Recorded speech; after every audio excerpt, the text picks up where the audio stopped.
All right, Internet, welcome back. So, today we are going to take on the challenge number 17 called Recovery. Now, in Recovery, the challenge states that a contract creator has built a very simple token factory contract.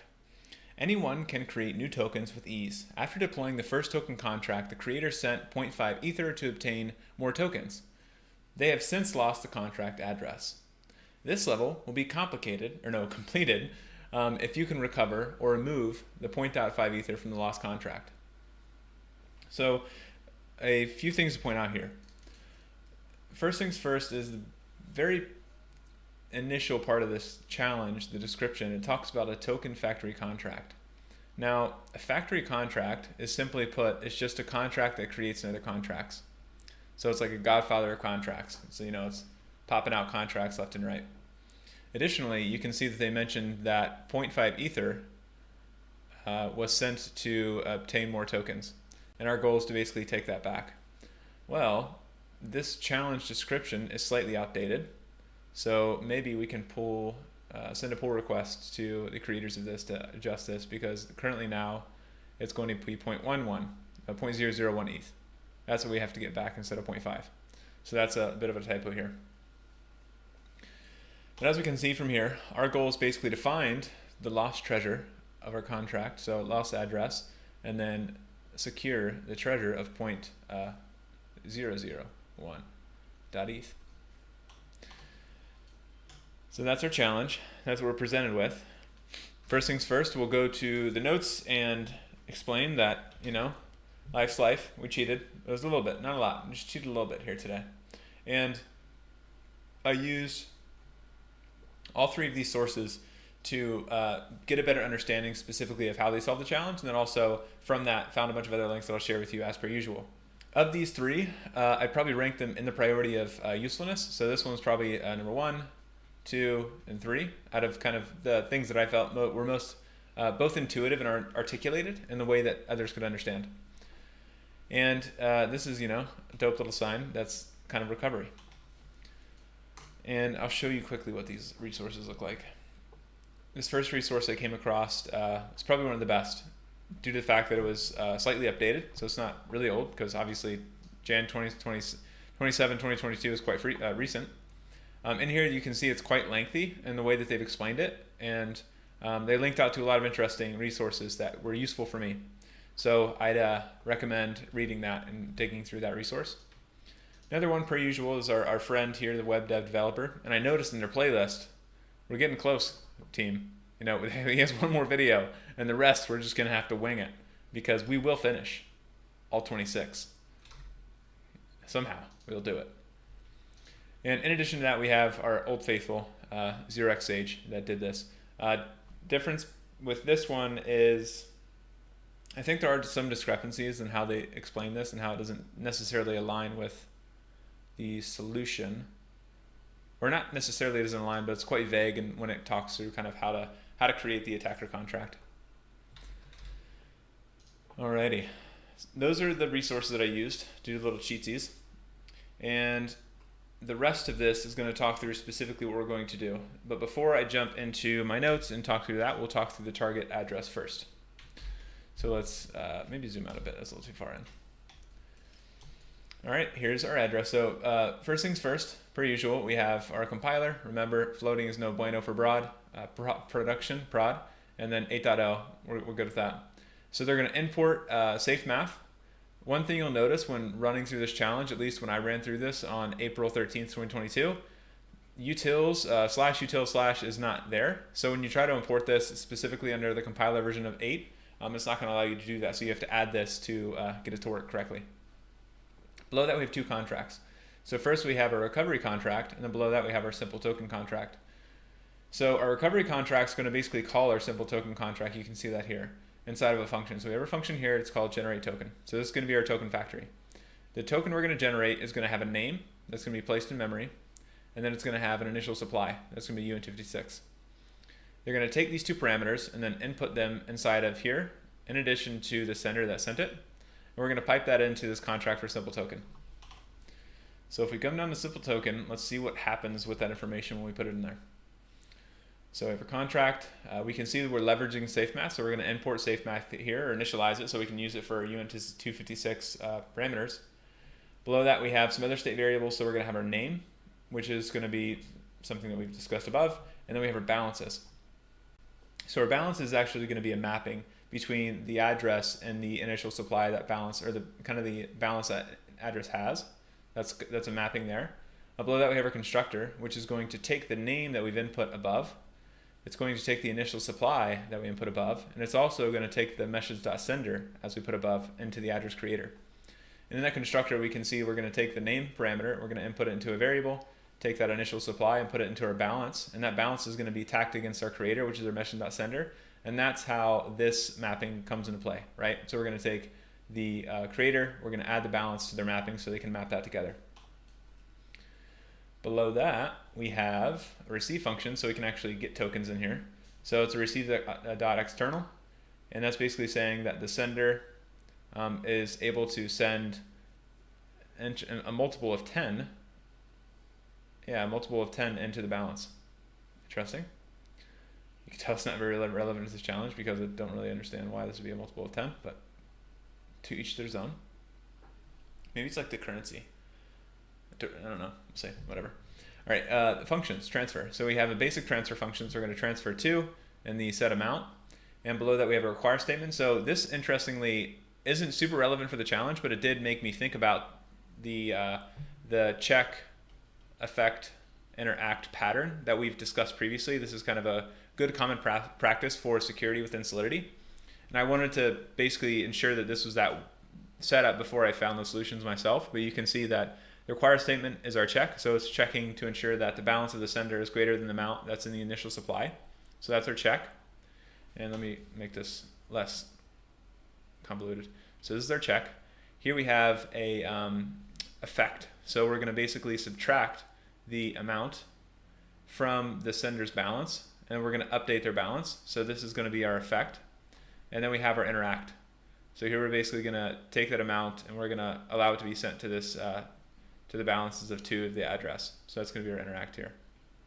So they've basically covered their basis with this, and it's correctly set up in that order. And the last thing is here.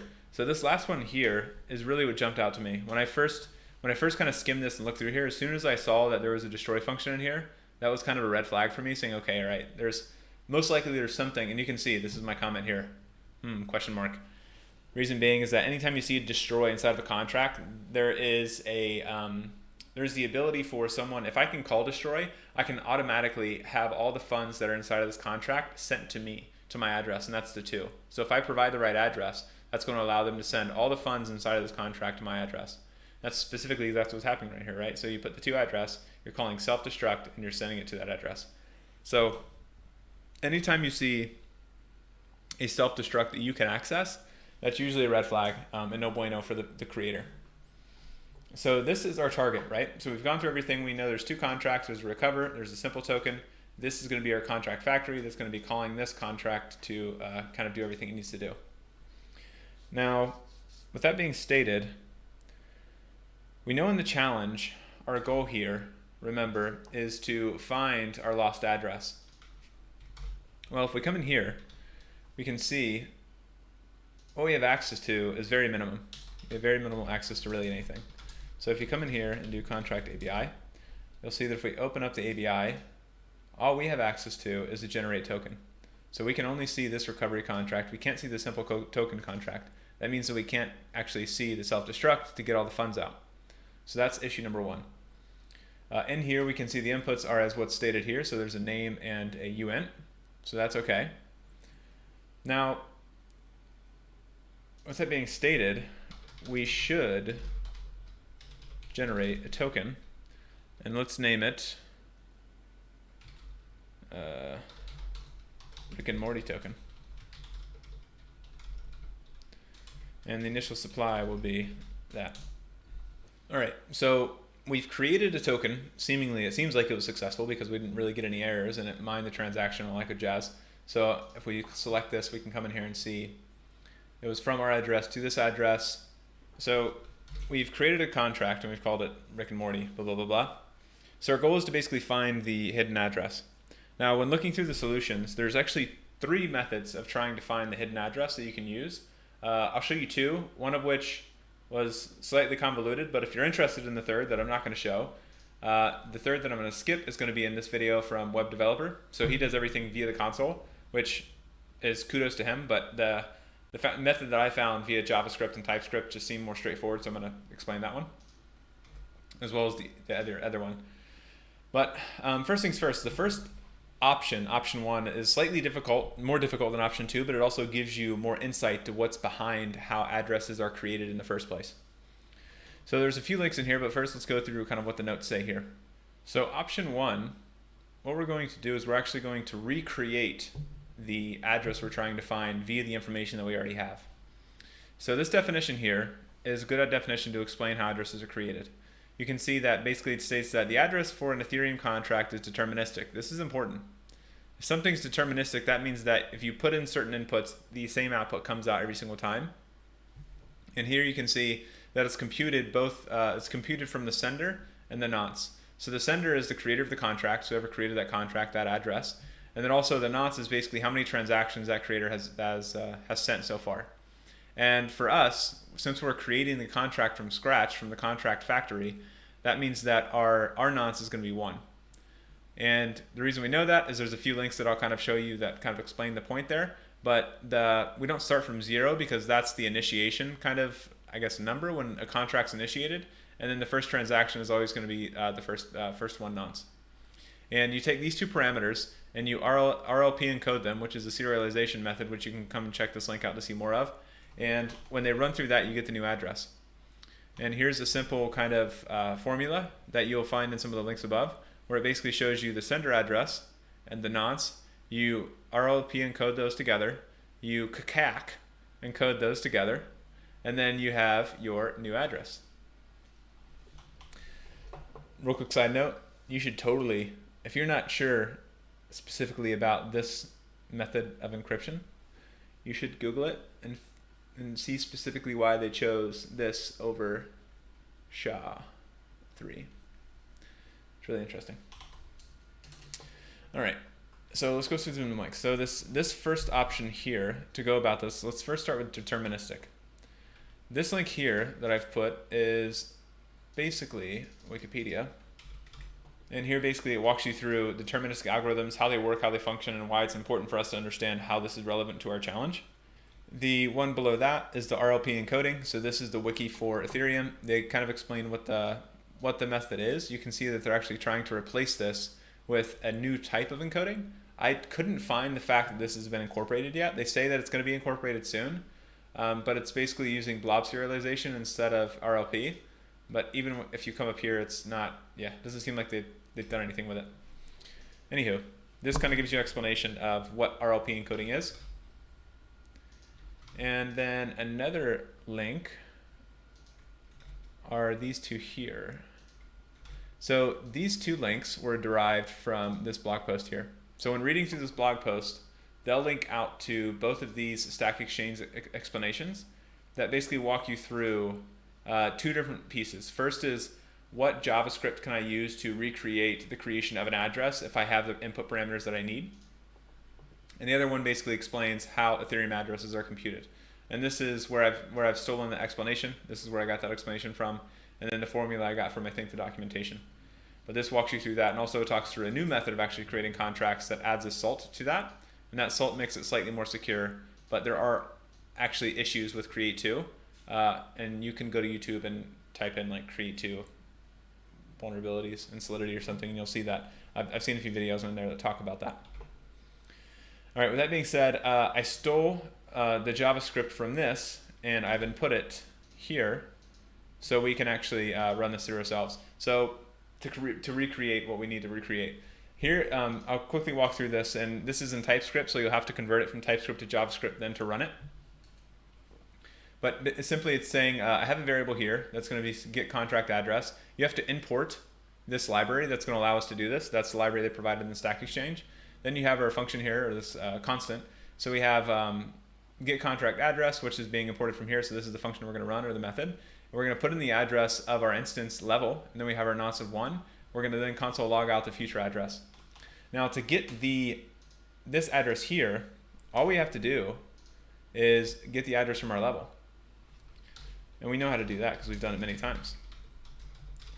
So if we just do this, we can see that's our address. So that's the specific address that was the originator of creating all this stuff, right? And actually, I could just put it in here. So I already converted this to JavaScript, so we're good here. So we're going to open up our terminal, and we're not going to show a bunch of stuff that I shouldn't show.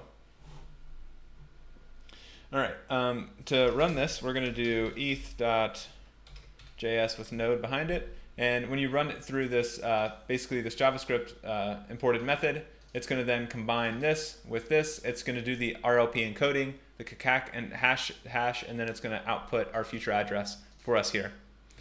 So if we have our future address, then we're able to move on to the next phase. And we can actually create our attack contract that attacks that address. But before I do that, I want to show you the alternative method. But we'll quickly save this address so I don't lose it. Okie dokie. So that's one method of finding the address, is by basically recreating it through that JavaScript little method that helps us recreate the contract, the future contract, from the inputs that we understand, which is the instance level and the nonce. Now, with that being stated, there's a much easier way of doing this. If you just go to MetaMask, all right, well, I thought it was easy, but I forgot how I did it, and now I remember. So, to find the secret lost address through a second method is by going to your MetaMask and then going to the transaction that was a creation of the level instance. So we generated our token here, which is 0 ETH, and then we created the level instance yesterday because that was when I was playing around with it before I recorded the video today. And that's specifically the transaction I want to go to find the address, because when you create your instance, that's when it creates the token, or the factory contract. So if you select the View Block Explorer here, it'll take you into Etherscan. And from here, you can see two things. First, you can see that, remember, our secret address is 131C. So here, if we just do a control find, we'll see that our 131C is going to be right here. And if we go to our internal transactions, we can see that when the contract was initially called and the .001 Ether was input into that contract, it was input into this secret address here. So we know that this is our secret address. So if we know the secret address, now it's time for us to attack this. And I will walk you through the attack code, which is located here. So our attack code is super straightforward. We have our compiler version, 8.0. We have the import statement of simple token, which is going to be our target contract, so we can then call the simple contract here to destroy it. In our contract attack, we're doing a few things. So we're setting our state variable to me, which is going to be an address that's payable, so we can receive the funds that we destroy from the contract. And then we're initiating our simple token here into this instance variable, so we can actually call the self-destruct. We have our function here, and our function is going to do a few things. We're going to input the target contract, which is going to be the hidden lost address that we've just found. We're going to put ourselves into me, so this is going to be the message.sender. That's going to be us. We're going to put it into this variable, which we'll call later on. We're going to take this variable. We're going to basically input this lost address into the simple token, so we can then call it on later for destroy. And then we're going to take the variable instance. We're going to then destroy that contract, and then we're going to send all the funds to me. And that's exactly how this contract will work. So we've saved this. So if we go to deploy and we do inject web3, we select attack, call deploy. And as this is doing its thing, we're going to go grab our contract address, make sure we saved it. All right, it took a lot longer than I thought it would. So now that we've deployed this, we can see that if we come down to our deployed contract, we can see the function of attack here, and it's going to take the input parameter of the lost address, which we've just input. So we'll call attack on that, and once this goes through, theoretically, we should have destroyed the contract and taken all the funds. All right, so this completed, and for us to ensure that this has actually taken place, first we can just submit the instance in Ethernaut and just hope for the best and hope that it works. And if you don't want to do that and you want to really confirm that this worked correctly, we can actually go back to the same page that we found our secret address on that contract. And you can either refresh or it's refreshed for you. And you can see that there's this little kind of It looks like a printer, kind of like a printer or something. I don't know. But if you hover over it, it says self-destruct. And what that basically is saying is that this contract from this location has self-destructed. And when it self-destructed, it sent all of its funds to this address, which is our address.